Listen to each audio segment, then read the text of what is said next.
got another video for you today. This one is specifically relating to those of you that did Hyrox recently or Olympia the other day, and how you can look at your data to inform your training to hopefully get you a PB at your next Hyrox. So a lot of what I say should be relatively self-explanatory, but I'm just going to go over a couple of ways you can look at themes in your data and to see which areas you can target based off that. So first of all, if you just go to the results page on Hyrox and click your name or your names if you did doubles, it's going to come up with a page looking like this, and you'll be able to see your splits in terms of your overall info on the left. And then if you're really interested, you can see slightly different splits on the right. We're going to focus more on the overall info just because that's a little bit easier to understand and get your head around. I'll tell you how to use that data. So if we dive straight in, first thing you can usually see on this data will be a little bit obvious. If you can see one exercise that's way slower than the others, obviously that indicates that's probably a weakness for you. For example, looking at mine and Ben's, you can see that the place that we came on the sled pull was much lower than it was on all the other exercises, and we felt the sled pull was a little bit slower than it should have been. That obviously indicates that maybe you could benefit from doing some sled pull work and developing your pulling strength. So that can be things like your deadlift, heavy bent over rows, that sort of thing. Obviously that can be applied to any exercise as well. We're just using the sled pull. In my case, you can be a little bit more detailed than looking at just the individual exercises though. If you look at groups of exercises and sort of the demands they place on your body, you can see if you're worse at certain ones than others. For example, the sleds are a good example. The most strength that's required in the event is at the start and on the sled push and pull. So if you see your sled push and pull is slightly worse comparatively compared to your other exercises, whether that's in terms of time or place, obviously that indicates that maybe some strength work is needed. And with training for Hyrox, I always say in the off season you want to do blocks or phases. So you could do a big strength phase where you just look to maintain your aerobic and we develop some quality strength. And obviously if it's an aerobic weakness, you can just do vice versa, okay? So that's one thing you can look for. You can look at the strength exercises. Equally, exercises like your burpee broad jumps, less to do with strength, and they're not going to make you like sore or anything like that, but they can destroy you even if you are thinking you're relatively well prepared.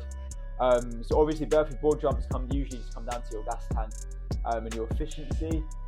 So those are two things that you can take from exercise like your burpee broad jumps, and that could probably be the same as the farmer's carry as well.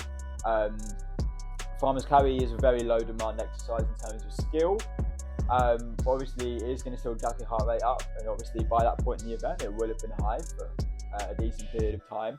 So then if you haven't got used to that time of working for hour plus, time was on the feet doing exercise, that's going to be a little bit harder for you. A common theme that you'll see will be the running times, particularly after the sled push and maybe the lunges. They all tend to spike a little bit higher and be a bit slower than your other runs. If they're big outliers, what I'd say, that could be your ability to buffer lactate, okay? So your lactate buffering ability. Now what that simply means is that burning sensation you get in your legs is usually lactic acid building up.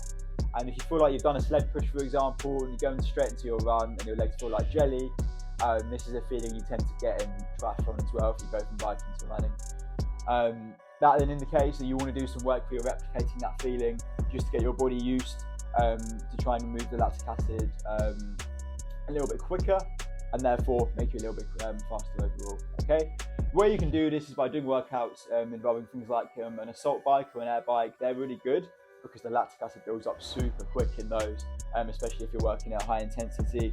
And then mixing that in with things like the runs can be just a very brief way of trying to replicate that feeling for you. It's also worth, on a quick side note, you don't always have to do the exact exercises when you're training for Hyrox. When we're developing things like energy systems, we're after more of a stimulus than we are the exact exercise, especially in the off season. And then obviously we can go more specific as we get a lot closer. Okay, so Hyrox is almost like a sport and you need to treat it as such when you're training. And then another common thing is just the consistency of your runs. Is your first run way quicker than the others? If so, everyone does this as well. You've gone out too hot probably, and you just want to make a conscious note just to rein it in a little bit for the next one. And I'd say the same goes for the ski. I think the ski is something people really go hard on. And to be honest, the time you gain on the ski is really not worth exerting yourself to the point where it's going to affect the rest of your race, okay? So just, again, keep the ski comfortably hard. Don't come off it being destroyed, come off it at a decent pace, and then just get out of there onto your next run. But yeah, obviously you don't want the runs to be dropping off like crazy after each exercise.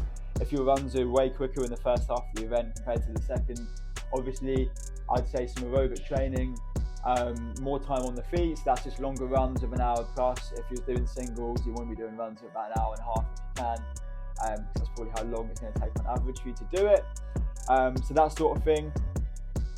And then yeah, that's just a very brief overview of how you can use your data. Most of you may be able to work this out by yourself. But if you just see all these numbers and you're a bit confused, hopefully that's just illuminated it a little bit for you, and help you make some informed decisions about your training. If obviously you're not really sure what you're doing from a training point of view, feel free to comment on the video or message me on social media, because I've got some spaces for people looking to improve their Hyrox times, or their performance in functional fitness competitions. So if that sounds like you, or you're looking to get into that style of training or competing, drop me a DM or comment on the video and I'll get in contact with you, and we'll make sure that you perform your very best when the time comes. So that's it really. Thanks for watching. Make sure you subscribe if you like what you see. There's going to be more Hyrox content on here now, especially as we get building up to the events. I'm always going to go pretty heavy on the Hyrox content. In the next couple of weeks, I'm going to do a video on the best footwear for Hyrox, because this is a question that gets asked a lot. I'm going to try and answer it for you, based on my background as well, having worked with running shoes and get analysis. So I tend to know a decent amount about the shoes. Hopefully I'm well placed to answer that. So make sure you're tuning in for that one, and have a lovely weekend, and I'll see you soon.